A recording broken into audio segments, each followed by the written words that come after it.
ইব্রাহিম নবী বললেন, রব্বি আরিনি কাইফা তুহিল মাউতা, আল্লাহ আপনি আমাকে দেখান আপনি কিভাবে মৃতকে জিন্দা করেন। আল্লাহ তাআলা বললেন, ক্বালা আওয়ালাম তুমিন, ইব্রাহিম আপনি কি বিশ্বাস করেন না? ইব্রাহিম নবী জবাব দিলেন, ক্বালা বালা ওয়ালাকিন লিয়াতমাইন্না কলবি, আল্লাহ অবশ্যই বিশ্বাস করি, তবে আমার অন্তরের প্রশান্তির জন্য আমি জানতে চাই আল্লাহ আপনি কিভাবে মৃতকে জিন্দা করেন। ভাই 259 আর 260 নম্বর আয়াতে একটা বিষয় কিন্তু মনে রাখেন, আমি আবার বারবার বলতেছি কথাটা। 259 নম্বর আয়াতে ওই যে নবী বললেন আল্লাহ কিভাবে মৃতদেরকে জিন্দা করবেন, এটা কিন্তু নবীর সন্দেহ না। আবার বলছি এটা কি না, সন্দেহ না, বলেন বিস্ময়, কি উনি আশ্চর্য হচ্ছেন। আবার 260 নম্বর আয়াতে ইব্রাহিম নবী বলতেছে আল্লাহ আপনি আমারে দেখান কিভাবে মৃতকে জিন্দা করেন, এটাও ইব্রাহিম নবীর সন্দেহ না, বরং ইব্রাহিম নবী অন্তরকে শান্তি দিতে চায়, আল্লাহ আপনি যে মৃতকে জিন্দা করেন এটা দেখলে আমার দিলে একটু ভালো লাগতো, শুধু এই কারণে আমি দেখতে চাই। তাহলে বিষয়টা কি সন্দেহ? নাউজুবিল্লাহ, কোন নবী সন্দেহ করতে পারে না। তো আল্লাহ তাআলা বললেন, ক্বালা ফাকুজ আরবাতাম মিনাত তায়র, ইব্রাহিম আপনি 4টা পাখি ধরেন, ফাসুরহুন্না ইলাইকা, এই 4টি পাখি আপনি বসে আনেন, আপনার আয়ত্তে আনেন। আয়াতে আনার পর সুম্মা জাআলা আলা কুল্লি জাবালিম মিনহুন্না জুজআ, 4টা পাখিকে আপনি চূর্ণ বিচূর্ণ করে টুকরা টুকরা করে ফেলবেন। টুকরা টুকরা করার পর এই পাখিগুলার টুকরা টুকরা বিভিন্ন পাহাড়ের মধ্যে আপনি ছিটায় দিবেন। কোন পাখির টুকরাটা কোন পাহাড়ের মধ্যে আছে এটা আপনার জানা নাই।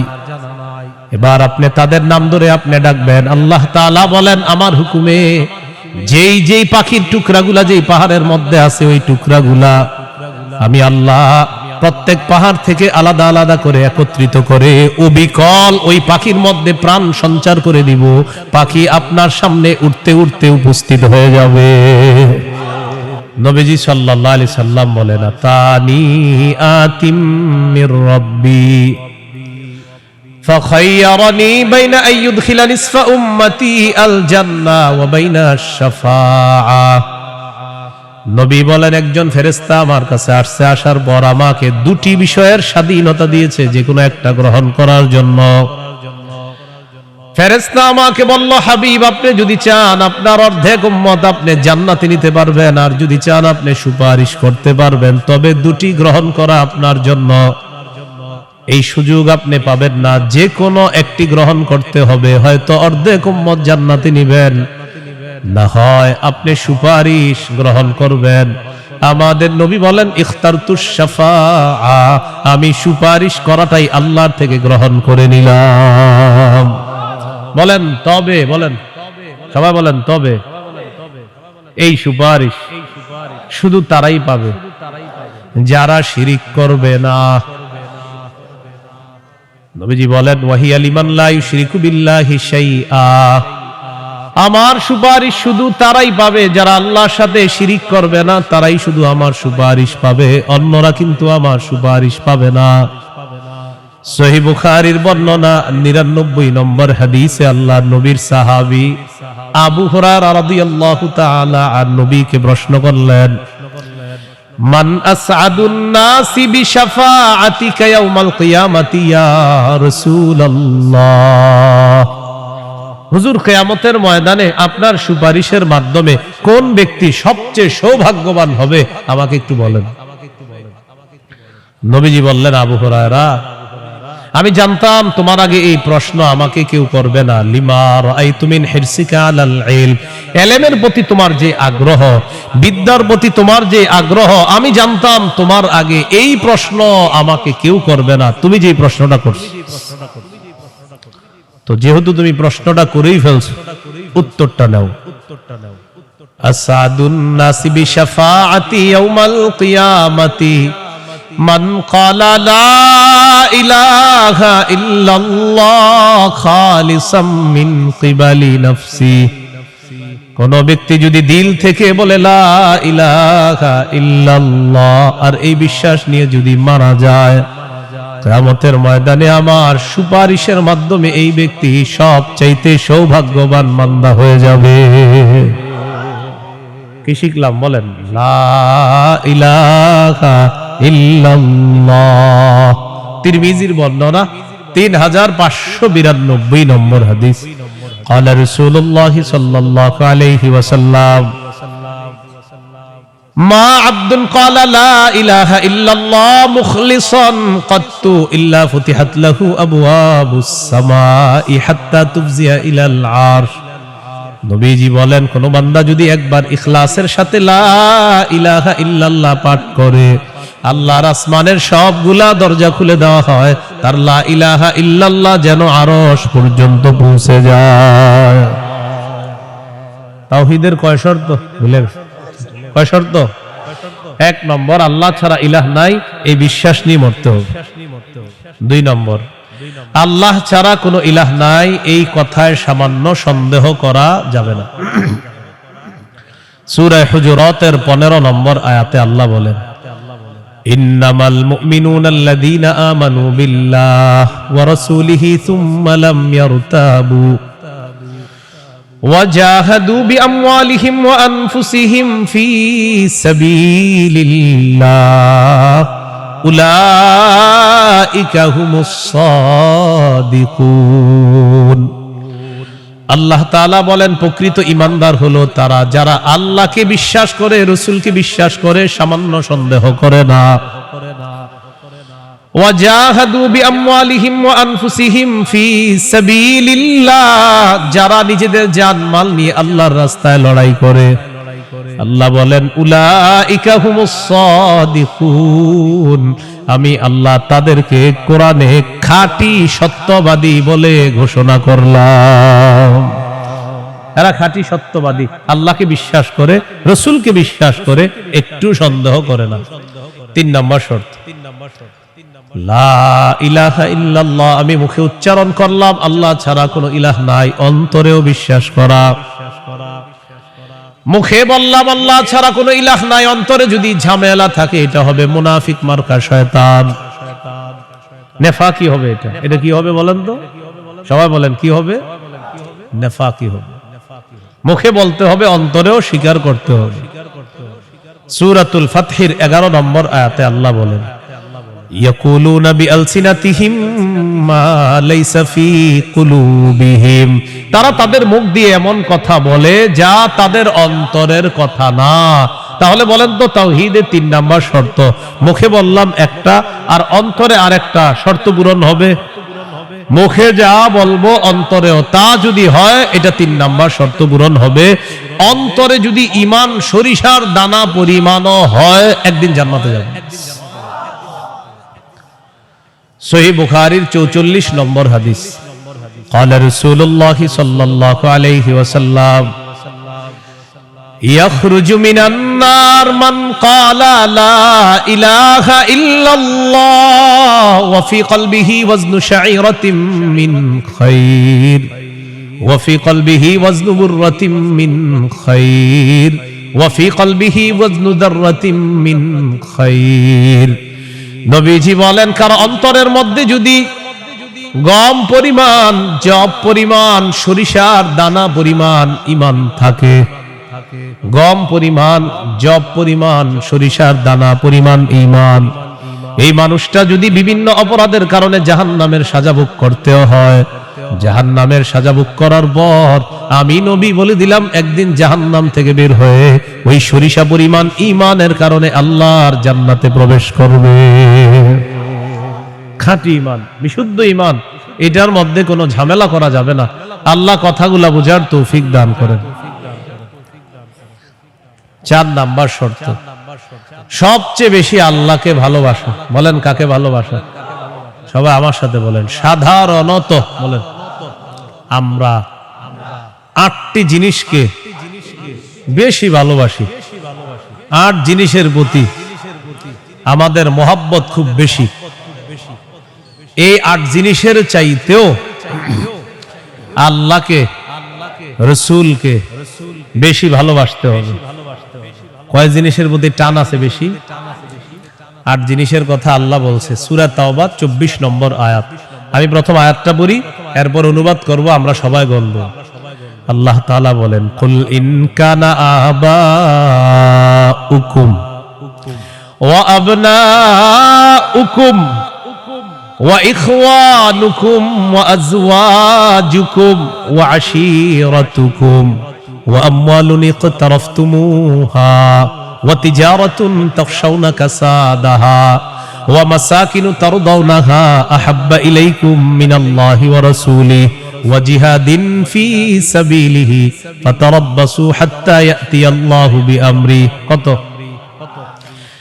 আল্লাহ তাআলা বলেন ইন কানা আবাউকুম যদি তোমাদের মা বাবা ওয়া আবনাউকুম যদি তোমাদের সন্তান ওয়া ইখওয়ানুকুম যদি তোমাদের ভাই বোন ওয়া আজওয়াজুকুম যদি তোমাদের বিবি ওয়া আশিরাতুকুম যদি তোমাদের পরিবার আত্মীয় স্বজন ওয়া আমওয়ালুন ইখতারাফতুমুহা যদি তোমাদের উপার্জিত সম্পদ ওয়া তিজারাতুন তাখশাউনা কাসাদাহা তোমাদের ব্যবসা যেই ব্যবসায় লস হওয়ার টেনশনে থাকো ওয়া মাসাকিনু তারদাউনাহা যে বাসস্থান তোমরা অনেক ভালোবাসো আহাব্বা ইলাইকুম মিনাল্লাহ ওয়া রাসূলিহি ওয়া জিহাদিন ফি সাবিলিহি আল্লাহ তাআলা বলেন এই আটটা জিনিস যদি আল্লাহ এবং তার রাসূল আর জিহাদের চাইতে তোমাদের কাছে বেশি প্রিয় হয় ফাতারাব্বাসু অপেক্ষা করো হাত্তা ইয়াতি আল্লাহু বিআমরি আল্লাহ তাআলা গজব নিয়ে আসার অপেক্ষা করো বলি নাউযুবিল্লাহ কি শিখলাম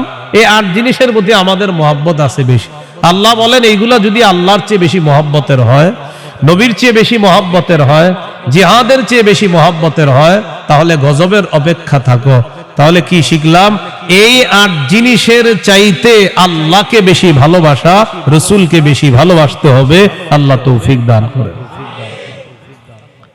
এখানে কয় জিনিসের ভালোবাসার কথা হলো আট জিনিসের ভালোবাসার কথা এবার আমার সাথে বলেন সাধারণত মৌলিকভাবে দুইটা জিনিস আমাদেরকে আল্লাহর থেকে দূরে রাখে এক সম্পদ দুই সন্তান এই দুইটা মৌলিকভাবে আমাদেরকে খালি আল্লাহর থেকে গাফেল করে দেয় সূরা মুনাফিকুনের 9 নম্বর আয়াতে আল্লাহ বলেন ইয়া আইয়ুহাল্লাযীনা আমানু লা তুলহিকুম আমওয়ালুকুম ওয়ালা আওলাদুকুম আন যিকরিল্লাহ আল্লাহ তাআলা বলেন হে ঈমানদারগণ লা তুলহিকুম আমওয়ালুকুম ওয়ালা আওলাদুকুম তোমাদের সম্পদ তোমাদের সন্তান তোমাদেরকে যেন গাফেল করে না দেয় আন যিকরিল্লাহ আল্লাহর স্মরণ থেকে যেন গাফেল করে না দেয় দোকানের শাটারটা লাগাইতেছেন অর্ধেক শাটার আপনি নিছেন মুয়াজ্জিন মসজিদের মধ্যে বলে কদ কামাতিস সালাহ কদ কামাতিস সালাহ নামাজ দাঁড়ায় গেছে নামাজ দাঁড়িয়ে গেছে এই টাইমে কাস্টমার এসে কয় 10,000 টাকার সদায় লাগবে টেনশনে পড়ে গেলেন নামাজ 10,000 নামাজ 10,000 নামাজ 10,000 পুরাই টেনশনে আছেন আল্লাহ তাআলা বলেন সম্পদ যেন তোমাদেরকে আল্লাহর থেকে দূরে সরায় না দেয় নামাজ দাঁড়িয়ে গেছে আপনি শাটারও লাগাইতেছেন নামাজে যাওয়ার জন্য আল্লাহ তাআলা বলেন এই শোনো সম্পদ যেন আল্লাহর থেকে দূরে সরায় না দেয় কাস্টমার কয় 10,000 মুয়াজ্জিন কয় কদ কামাতিস সালাহ টেনশনে পড়ে গেছে কি করুম সূরা তাহার 132 নম্বর আয়াতে আল্লাহ বলেন লা নাসআলুকা রিজকা নাহনু নারযুকুকা নবী আপনার কাছে আমি রিজিক চাই না আমি আপনারে রিজিক দেই পরিবারকে নামাজের কথা বলেন নিজে নামাজ পড়েন নামাজের পর আল্লাহ তাআলা রিজিকের কথা কেন বললেন কারণ রিজিকের টেনশনে মানুষ নামাজ থেকে দূরে থাকে আল্লাহ বলেন বান্দা তুমি নামাজে যাও আমি তোমার থেকে রিজিক চাই না আমি আল্লাহ তোমাকে রিজিক দিয়ে দেই সম্পদ আল্লাহর থেকে দূরে রাখে আর হলো সন্তান সারাদিন কান্নাকাটি করে না যেই জোহর নামাজে রওনা করবেন ওই টাইমে কয় আমি চিপস খাবো সারাদিন কানবে না যখন নামাজে যাবেন তখন এক দুনিয়ার যত কিছু আছে সব খাইতে মন চায় ইবলিস এসে খোঁচায় কয়টা আপনি তখন বুদ্ধি করে কি করবেন ওইটারে প্যাম্পাস পরায়া মসজিদের এক কোনায় নিয়ে বসায় থাকেন বসে থাকেন বুঝেন নাই আর ইবলিস রে বলবেন ইবলিস তুমি যেই ঝামেলাটা আমার সাথে ডেইলি নামাজের সময় করো এই ঝামেলা করে কাজ হবে না কারণ নামাজের সময় তুই যতবার আমার সন্তানরে খোঁচাবি ওরে ততবার কাঁধে করে মসজিদে নিয়ে যাবো ক্যাম্পাস পড়া ওটারও নিয়ে যাবেন মসজিদে, নিয়ে পাশে বসায় রাখবেন। ইবলিস বুঝা ফেলবে না, এই রে খোসায় লাভ না, এরে খোসাইলে দেখি সন্তানও নামাজি বানায় ফেলবে। সুবহানাল্লাহ। সম্পদ সন্তান আল্লাহর থেকে আমাদেরকে দূরে রাখে। প্রিয় ভাইয়েরা, এই দুই জিনিস যেন আমাদের মধ্যে এত মহব্বত গালেব না হয় যে এই দুই জিনিস এত পরিমাণ মহব্বত করতে গেলাম আল্লাহকে ভুলে গেলাম, আখিরাত ভুলে গেলাম, এমনটা যেন না হয়। সম্পদ ভালোবাসি, সন্তান ভালোবাসি, মা ভালোবাসি, বাবা ভালোবাসি ঠিক, কিন্তু এর চেয়ে বেশি ভালোবাসি আল্লাহ।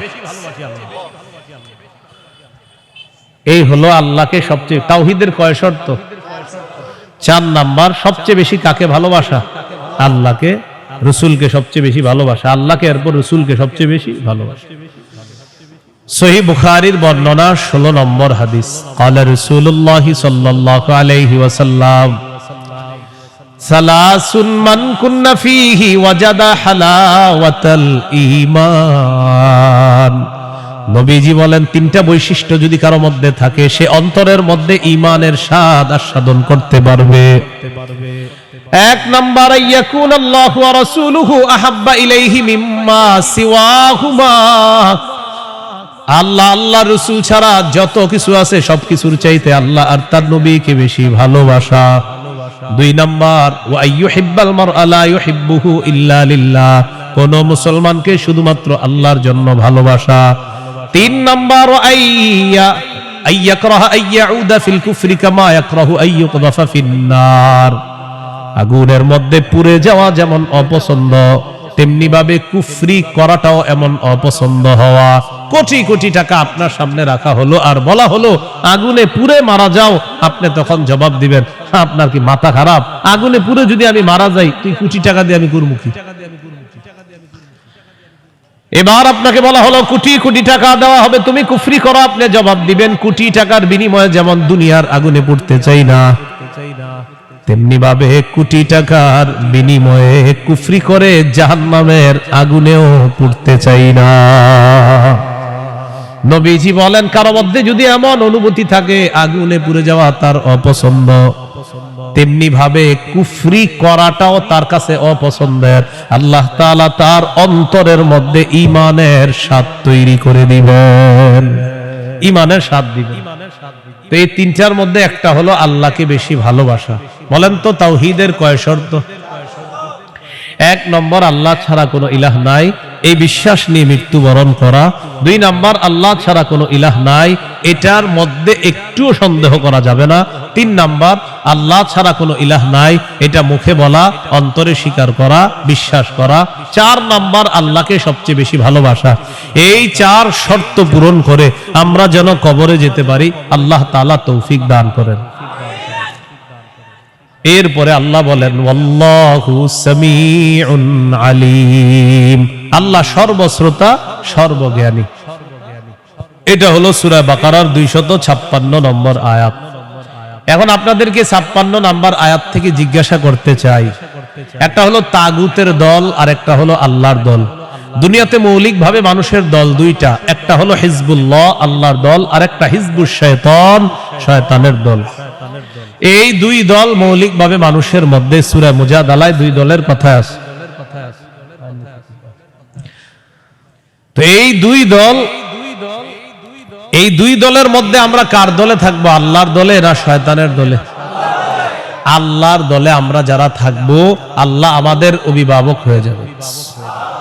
এই কথাটা আল্লাহ সূরা বাকারার 257 নম্বর আয়াতে বলতেছে। মন দিয়ে শুনেন কি বলে, আল্লাহু ওয়ালিয়ুল্লাযীনা আমানু, যারা ঈমানদার তাদের অভিভাবক আল্লাহ। সুবহানাল্লাহ। আপনারা মাঝে মাঝে এমনি দোয়া করতে পারেন না, আল্লাহ আপনি আমার অভিভাবক, আল্লাহ আপনি অভিভাবক। আল্লাহ সূরা বাকারা 257 নম্বর আয়াতে বলছেন আপনি আমার অভিভাবক। আল্লাহ আমি তো সমস্যায় আছি, আমারে সমাধান করে দেন। এইভাবে বলতে হবে, আল্লাহ আপনি বলছেন আপনি আমার অভিভাবক, আল্লাহ আপনি আমার সমস্যা সমাধান করে দেন। এইভাবে আল্লাহকে বলতে হবে।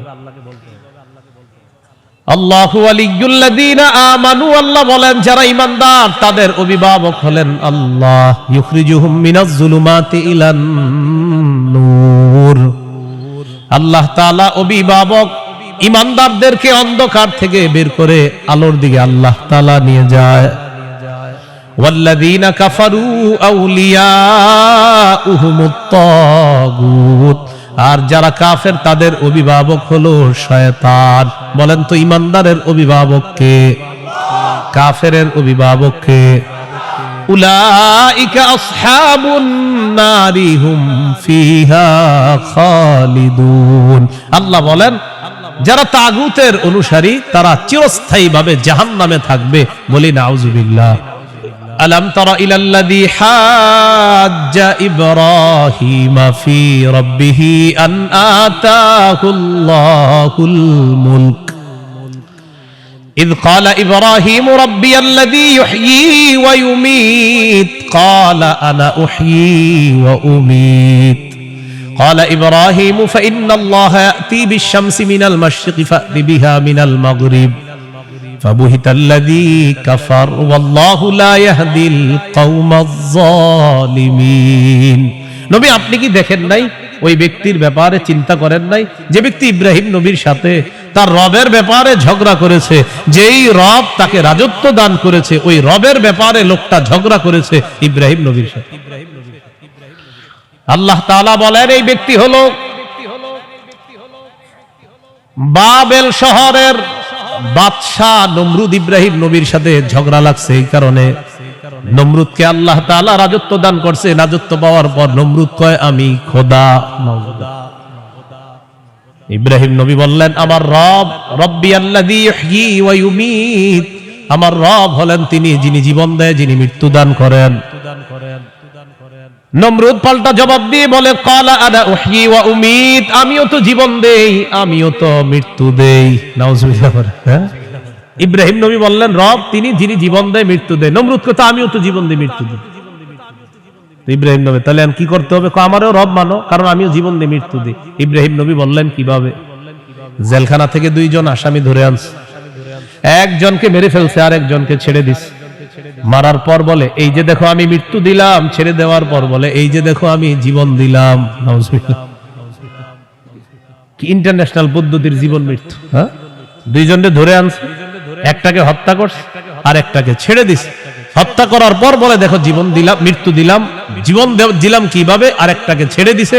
এটা ছেড়ে দেওয়ার পর বলতেছে আমি তাকে জীবন দিলাম। আপনারা বলেন এটা কি জীবন মৃত্যু? ইব্রাহিম নবী চিন্তা করলেন এরে এমন এক কথা বলে আটকাইতে হবে যেই কথার পরে আর ঝগড়া করবে না। قال إبراهيم فإن الله يأتي بالشمس من المشرق فأت بها من المغرب। ইব্রাহিম নবী বললেন আমার রব আল্লাহ প্রতিদিন সূর্য পূর্ব দিক থেকে উঠায়, তুমি পশ্চিম দিক থেকে উঠায় দাও। তুমিও তো রব, তোমার দাবি অনুযায়ী। নাউযুবিল্লাহ। ফাবুহিতাল্লাযী কাফার, আল্লাহ তাআলা বলেন যে ঝগড়া করছে নমরুদ কাফের, ধরাশয়ী হয়ে গেল, ঝগড়ায় হেরে গেল। মুফাসসিরিনে কেরাম বলেন নমরুদ পাল্টা বলতে পারত ইব্রাহিম আমি সূর্য পশ্চিম দিক থেকে উঠাতে পারবো না, তোমার রব আল্লাহ প্রতিদিন পূর্ব দিক থেকে সূর্য উঠায়, আমি তো পারবো না। তুমি তোমার রব আল্লাহকে বলো সূর্যটা যেন পশ্চিম দিক থেকে উঠায় দেখায় দেয়। মুফাসসিরিনে কেরাম বলেন নমরুদ বুঝে শুনেই পাল্টা চ্যালেঞ্জ দেয় নাই। কেন দেয় নাই? নমরুদ কিন্তু চ্যালেঞ্জ দিতে পারতো পাল্টা, ইব্রাহিম তুমি আমারে বললা আমি যেন সূর্য পশ্চিম দিক থেকে উঠাই, তোমার রব যেহেতু পূর্ব দিক থেকে উঠায়, তো পাল্টা প্রশ্ন করতে পারতো নমরুদ ইব্রাহিম আমি তো পারলাম না, তোমার রব আল্লাহকে বলো আল্লাহ যেন সূর্যটা পশ্চিম দিক থেকে উঠায় দেখায়। মুফাসসিরিনে কেরাম বলে নমরুদ এটা বুঝে শুনেই পাল্টা প্রশ্ন করে নাই, কারণ নমরুদ জানে এই প্রশ্ন করলে ইব্রাহিম চ্যালেঞ্জ গ্রহণ করবে, আল্লাহকে বলবে আল্লাহ সাথে সাথে সূর্য পশ্চিম দিক থেকে উঠায় দেখায়। আর এটা যদি করে ফেলে নমরুদের দল ছোট হয়ে যাবে, হালকা হয়ে যাবে। এই জন্য নমরুদ আর পাল্টা চ্যালেঞ্জ দেয় নাই। বলেন তো নমরুদকে রাজত্ব দিয়েছিল কে? দেওয়ার পর বলে আমি খোদা। কি বলে? আমি খোদা। এই জন্য প্রিয় ভাইয়েরা সামনের দিকে যাদেরকে আমরা শাসন ক্ষমতায় বসাবো, যাদেরকে আমরা দায়িত্ব দিব, বুঝে শুনে দায়িত্ব দিতে হবে। কি শুনে? বলেন আমার সাথে প্রতিদিন 2 রাকাত অতিরিক্ত নফল নামাজ পড়ব, পড়ার পর 3টা দোয়া করব। 1 নাম্বার আল্লাহ, বলেন আল্লাহ কিয়ামতের আগে বাংলাদেশে আর কোন নারী প্রধান চাই না। হ্যাঁ, কি প্রধান চাই না? সবাই জোরে বলেন কেন? আরো জোরে বলেন, আরো জোরে, আরো জোরে। قال رسول الله صلى الله عليه وسلم لا يفلح قوم ولوا امرهم امرأتان। নবীজি বলেন ওই জাতি কিছুতেই কখনোই সফল হবে না যেই জাতি তাদের নেতৃত্বে কোন নারীকে বসায় দেয়। আপনি বুঝেন আর না বুঝেন, আমার নবীর কথা সঠিক। তো এই জন্য এই একটা বিষয় দোয়া করবেন। 2 নাম্বার দোয়া বলেন, আল্লাহ মরার আগে বাংলাদেশে শরিয়া আইন দেখে যেতে চাই।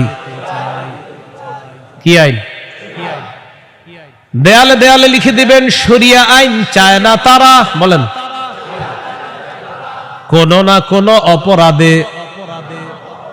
অপরাধী যারা, বলেন আমার সাথে, শরিয়া আইন চায় না তারা, কোন না কোন অপরাধী যারা। চোর শরিয়া আইন চাইবে না, হাত কাটা যাবে। ধর্ষক শরিয়া আইন চাইবে না, তাকে পাথর মেরে হত্যা করা হবে, তার উপর ইসলামের শাস্তি প্রয়োগ করা হবে। এই জন্য ধর্ষক চাইবে না, চোর চাইবে না। আমাদের দেশে যদি আসলে শরিয়া আইন চালু হয়, বিগত দিনের শুধু চুরির বিচার করতে করতে সুপ্রিম কোর্ট, হাইকোর্টের বিচারপতিরা ক্লান্ত হয়ে যাবে। শুধু চুরির বিচার হইলে, কিসের বিচার? এটা 2 নাম্বার দোয়া করবেন। 3 নাম্বার দোয়া বলেন, আল্লাহ আমাদের দেশে এমন একজন শাসক দিয়ে দেন যেই শাসক মৌলিক 4টি কাজ করবে।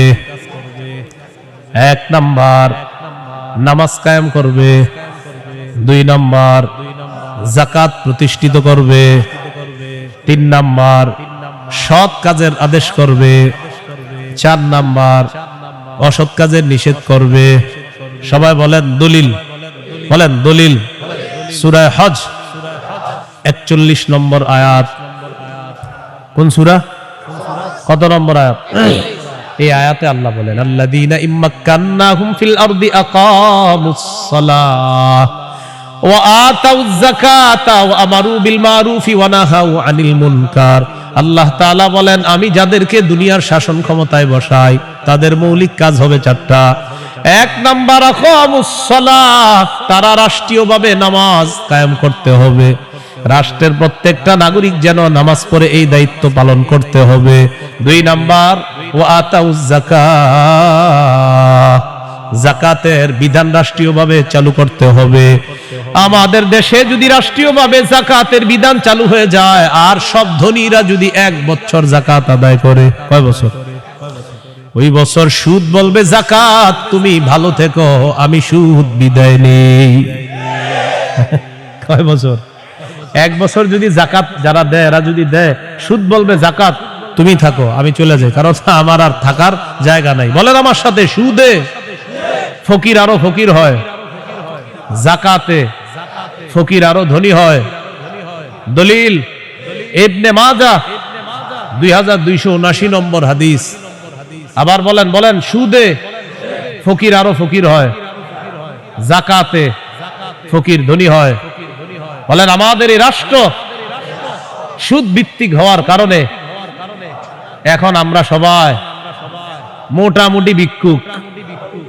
কারণ আমাদের প্রত্যেকের মাথা পিছু 1,07,000 টাকা ঋণ। তো আপনি কোথায় ধনী? সুদের শেষ পরিণতি ভিক্ষা। এটা আপনার যদি বুঝে না আসে, কিছু করার নাই। আমার নবীর কথা যেটা বলবে নবী, আজ হোক কাল হোক, সেটা ফলবেই, কোনো সন্দেহ নেই। তো আমরা দাবি করি 90% মুসলমান, এখানের অর্থ ব্যবস্থা সুদ ভিত্তিক। এই জন্য আমরা স্লোগান পাল্টাবো, বলেন দারিদ্র বিমোচনে সুদ নয়, যাকাত। বলেন তো দারিদ্র বিমোচনে কি? দারিদ্র বিমোচনে সুদ নয়, যাকাত। এগুলা দেয়ালে লিখে দিবেন যে দারিদ্র বিমোচনে সুদ নয়, যাকাত। লিখে দিবেন দারিদ্র বিমোচনে সুদ নয়, যাকাত। লিখবেন সুদে ফকির আরো ফকির হয়, যাকাতে ফকির আরো ধনী হয়। নমরুদকে রাজত্ব দিছে আল্লাহ তাআলা, সে এখন বলে আমি খোদা। বলেন নাউজুবিল্লাহ। বলেন জীবন মৃত্যু কে দেয়? এটা হলো সূরা বাকারা 258 নম্বর আয়াত। 259 নম্বর আয়াতটা শোনার আগে আগে বুঝেন, এক ব্যক্তি এক এলাকার সামনে দিয়ে যাইতেছে, যাওয়ার সময় দেখে কি এলাকার সবগুলা ঘর বাড়ি ছাদের উপরে পড়ে রয়েছে, নিচে ছাদ উপরে ঘর বাড়ি। আপনাদের এলাকার ছাদ কি নিচে থাকে না বাড়ির উপরে থাকে? কয়েকজন কইছে মানে অন্যদের ঘর বাড়ির ছাদ নিচে থাকে, ঘর বাড়ির ছাদ কই থাকে? এটা প্রথমে বললেন না কেন? মানে প্রথমে কয়েকজন কইছে কয়েক উপরে, মানে অন্যদের ছাদগুলা নিচে, আপনাদের ঘর বাড়ির ছাদ কই? তো এই কথাটা প্রথমে বললে সমস্যা ছিল কি? এক ব্যক্তি যাইতেছে এক এলাকার সামনে দিয়ে, যাওয়ার সময় দেখে ঘর বাড়ি সব ধ্বংস হয়ে পড়ে রয়েছে, নিচে হইলো ছাদ উপরে ঘর বাড়ি। উনি এই বিষয়ে দেখা সাথে সাথে বললেন আল্লাহু আকবার, আল্লাহ কত মহান, এদেরকে ধ্বংস করলেন আল্লাহ, আবার আল্লাহ কিভাবে জিন্দা করবে এটা ওনার সন্দেহ না, এটা ওনার কি না সন্দেহ না, এটা উনি বিস্ময় প্রকাশ করতেছে, আল্লাহ কত মহান, আবার কিভাবে আল্লাহ জিন্দা করবে, এটা মুখ দিয়ে বলে ফেলছে। সাথে সাথে আল্লাহ তাকে মৃত্যু দিস, 100 বছর মৃত অবস্থায় রাখ। কয় বছর? 100 বছর মৃত অবস্থায় রাখ। 100 বছর পর জিন্দা করছে। জিন্দা করার পর তাকে জিজ্ঞাসা করলেন আপনি কয় বছর মৃত অবস্থায় ছিলেন? তো জবাব দিলেন 1 দিন বা আধা দিন। আল্লাহ তাআলা বললেন আপনি 100 বছর ছিলেন মরা। কয় বছর? ওই যে উনি বলছিলেন মরাকে আল্লাহ কিভাবে জিন্দা করবে, আল্লাহ দেখাই দিতেছে। আপনার খানা পানির দিকে তাকান, তো তাকাইছে খানা পানির দিকে, তাকায় দেখে খানা পানি পচে নাই। সুবহানাল্লাহ। কয় বছর? এবার আপনার গাদার দিকে তাকান, তো তাকাইছে গাদার দিকে, গাদাটার কি অবস্থা দেখে কি গাদা পচে গলে মরে মাটির সাথে মিশে গেছে। আল্লাহ তাআলা বুঝায় এই জন্যই তো আমি আল্লাহ। সুবহানাল্লাহ।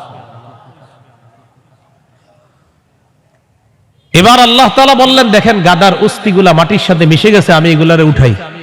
তো হাড্ডি উঠাইছে, উঠানোর পর এটার উপরে আল্লাহ গোস্তের প্রলেপ দিয়ে এটার মধ্যে প্রাণ সঞ্চার করে আবার গাদা জিন্দা করে দিস। বলেন মৃতকে জিন্দা করে কে? এই কথাটাই আল্লাহ তাআলা বলেন আও কাল্লাযী মাররা আলা ক্বরিয়াতি ওয়া হিয়া খাবিয়াতুন আলা উরুশিহা। অথবা নবী আপনি কি ওই ব্যক্তির ব্যাপারে চিন্তা করেন নাই যে ব্যক্তি এক এলাকার সামনে দিয়ে গেছে, যাওয়ার সময় দেখে এলাকার সবগুলা ঘর বাড়ি ছাদের উপর পড়া, এর মানে ঘর বাড়িগুলা সব ধ্বংস। ক্বালা আন্না ইউহয়ী হাযিহিল্লাহু বা'দা মাউতিহা। তখন তিনি বললেন আল্লাহ তাআলা কিভাবে তাদেরকে মৃত্যুর পর আবার পুনরায় জিন্দা করবেন। ফাআমাতাহুল্লাহু মিআতা আমিন। আল্লাহ তাআলা তাকে 100 বছরের জন্য মৃত্যু দিলেন। সুম্মা বাআসা, আবার তাকে জিন্দা করলেন। করার পর আল্লাহ বললেন ক্বালা কাম লাবিস্তা, কতদিন আপনি এইভাবে মৃত অবস্থায় কাটিয়েছেন? তিনি জবাব দিলেন লাবিস্তু ইয়াওমান আও বা'দা ইয়াওম, একদিন বা আধা দিন আমি মৃত অবস্থায় ছিলাম। কয়দিন? না আপনারা বলেন আসলে কয় বছর? আল্লাহ তাআলা বলেন ক্বালা বাল লাবিস্তা মিআতা আমিন ফানজুর ইলা তাআমিকা ওয়া শারাবিকা লাম ইয়াতাসান্না। আপনি 100 বছর মরা ছিলেন, খানার দিকে তাকান, পানির দিকে তাকান, লাম ইয়াতাসান্না, পচে নাই। সুবহানাল্লাহ। ওয়ানজুর ইলা হিমারিকা, গাদাটার দিকে তাকান, গাদার দিকে তাকাইছে, তাকায় দেখে পচে গলে মাটির সাথে মিশে গেছে। আল্লাহ তাআলা বলেন জানেননি কেন আপনাকে আমি মৃত্যু দিলাম, আবার 100 বছর পর আপনাকে আমি কেন জিন্দা করলাম? ওয়ালিনাজআলাকা আয়াতাল লিন্নাস, আমি আপনাকে দুনিয়ার মানুষের সামনে নিদর্শন হিসাবে রেখে দিলাম যে দেখো আমি আল্লাহ মৃতকে জিন্দা করি, এর দৃষ্টান্ত দুনিয়াতেই দেখায়া দিলাম। কয় বছর মৃত্যু রাখছে, এরপরে আল্লাহ আবার উঠেছে। এবার আল্লাহ বললেন অনজুর ইলাল ইজামি কাইফা নুনশিজুহা, ওই যে আপনার গাদার অস্থিগুলা মাটির সাথে মিশে গেছে, দেখেন কিভাবে আমি উত্থিত করি। সুম্মা নাকসুহা লাহমা, এরপর দেখেন কিভাবে গোস্তের পোশাক হাড্ডিগুলার উপর পরায়া দেই। আল্লাহ গোস্তের পোশাক পরায়া প্রাণ সঞ্চার করে গাদা আবার জিন্দা করে। এবার তিনি বললেন, মানে কে? ওই যে যিনি বলছিলেন 100 বছর আগে আল্লাহ কিভাবে জিন্দা করবে, তখন তিনি বললেন ক্বালা আ'লামু আন্নাল্লাহা আলা কুল্লি শাইইন কাদির, আমি বুঝতে পারছি, আমি জানি আল্লাহ সবকিছুর উপর ক্ষমতাবান। বলেন সবকিছুর উপর ক্ষমতাবান কে? 100 বছর মৃত রাইখা আবার জিন্দা করার ক্ষমতা কার? এখন আমি কি আপনাদেরকে বলছি লোকটাকে, এই লোকটাকে বলছি? বলি নাই। এলাকা কোনটা এটাও বলছি? বলি নাই। কোরআনে এলাকার নামও আসে নাই, ওই ব্যক্তির নামও আসে নাই। তবে মুফাসসিরিনে কেরাম বলেন এই ব্যক্তি যে একজন নবী ছিলেন এতে সন্দেহ নেই। উনি একজন কি ছিলেন? নবী ছিলেন, এতে কোনো সন্দেহ নাই। এটা হলো মুফাসসিরিনে কেরামের বক্তব্য। মুআররিখিন যারা আছে ঐতিহাসিকগণ তারা বলেন আগে পরে গবেষণা করলে বোঝা যায় তিনি ছিলেন উজাইর আলাইহিস সালাম। কোন নবী? অথবা বলেন অথবা আরমিয়া আলাইহিস সালাম, এটা একজন নবীর নাম। তাহলে ওই জনপদের সামনে দিয়ে যিনি গিয়েছেন তিনি একজন নবী ছিলেন, এই ব্যাপারটা স্পষ্ট। তবে তিনি কোন নবী ছিলেন, উজাইর নবী না আরমিয়া নবী, এই ব্যাপারে ঐতিহাসিকগণ বলেন তিনি হয়তো উজাইর নবী, না হয় আরমিয়া আলাইহিস সালাতু ওয়াস সালাম। এখন এলাকা এটা কোন এলাকা? ঐতিহাসিকগণ বলেন এলাকাটা বাইতুল মুকাদ্দাসের বুখতে নসর যে এলাকা দখল করেছিল, ওই বুখতে নসরের এলাকাটা ইতিহাস গবেষণা করলে বোঝা যায় ওই এলাকাটা আল্লাহ ধ্বংস করার পর তখন ওই নবী এলাকার সামনে দিয়ে গিয়েছিলেন। তাহলে এলাকার নাম সরাসরি কোরআনে নাই, এলাকার নাম সরাসরি হাদিসে নাই, নবীর নাম সরাসরি কোরআনে নাই, নবীর নাম সরাসরি হাদিসে নাই। মুফাসসির এবং ঐতিহাসিকগণ গবেষণা করে বলেন আগা গোড়া এটা গবেষণা করলে বোঝা যায় নবী ছিলেন হযরত উজাইর অথবা আরমিয়া, আর এলাকাটা ছিল বাইতুল মুকাদ্দাস। এই হলো সূরা বাকারার 259 নম্বর আয়াত। সূরা বাকারার 260 নম্বর আয়াত। এই আয়াতেও আল্লাহ আমাদের আকীদা স্বচ্ছ করবে যে দেখো দুনিয়াতে আমি তোমাদেরকে জিন্দা রাখছি, আবার আমি মৃত্যু দিব, আবার তোমাদেরকে পুনরুত্থান করব, এই ক্ষমতা আমার। বিসমিল্লাহির রহমানির রহিম। আল্লাহুম্মা লাকাল হামদু ওয়া লাকাশ শুকর। সূরা বাকারা 260 নম্বর আয়াত আল্লাহ বলেন وَإِذْ قَالَ إِبْرَاهِيمُ رَبِّ أَرِنِي كَيْفَ تُحْيِي الْمَوْتَى قَالَ أَوَلَمْ تُؤْمِنْ قَالَ بَلَى وَلَكِنْ لِيَطْمَئِنَّ قَلْبِي قَالَ فَخُذْ أَرْبَعَةً مِنَ الطَّيْرِ فَصُرْهُنَّ إِلَيْكَ ثُمَّ اجْعَلْ عَلَى كُلِّ جَبَلٍ مِنْهُنَّ جُزْءًا ثُمَّ ادْعُهُنَّ يَأْتِينَكَ سَعْيًا وَاعْلَمْ أَنَّ اللَّهَ عَزِيزٌ حَكِيمٌ। স্মরণ করুন ওই সময়কে যখন ইব্রাহিম নবী বললেন রব্বি আরিনি কাইফা তুহিল মাউতা, আল্লাহ আপনি আমাকে দেখান আপনি কিভাবে মৃতকে জিন্দা করেন। আল্লাহ তাআলা বললেন ক্বালা আওয়ালাম তুমিন, ইব্রাহিম আপনি কি বিশ্বাস করেন না? ইব্রাহিম নবী জবাব দিলেন ক্বালা বালা ওয়ালাকিন লিয়াতমাইন্না কলবি, আল্লাহ অবশ্যই বিশ্বাস করি, তবে আমার অন্তরের প্রশান্তির জন্য আমি জানতে চাই আল্লাহ আপনি কিভাবে মৃতকে জিন্দা করেন। ভাই 259 আর 260 নম্বর আয়াতে একটা বিষয় কিন্তু মনে রাখেন, আমি আবার বারবার বলতেছি কথাটা। 259 নম্বর আয়াতে ওই যে নবী বললেন আল্লাহ কিভাবে মৃতদেরকে জিন্দা করবেন, এটা কিন্তু নবীর সন্দেহ না। আবার বলছি এটা কি না? সন্দেহ না, বলেন বিস্ময়, কি উনি আশ্চর্য হচ্ছেন। আবার 260 নম্বর আয়াতে ইব্রাহিম নবী বলতেছে আল্লাহ আপনি আমারে দেখান কিভাবে মৃতকে জিন্দা করেন, এটাও ইব্রাহিম নবীর সন্দেহ না, বরং ইব্রাহিম নবী অন্তরকে শান্তি দিতে চায় আল্লাহ আপনি যে মৃতকে জিন্দা করেন এটা দেখলে আমার দিলে একটু ভালো লাগতো, শুধু এই কারণে আমি দেখতে চাই। তাহলে বিষয়টা কি সন্দেহ? নাউজুবিল্লাহ, কোন নবী সন্দেহ করতে পারে না।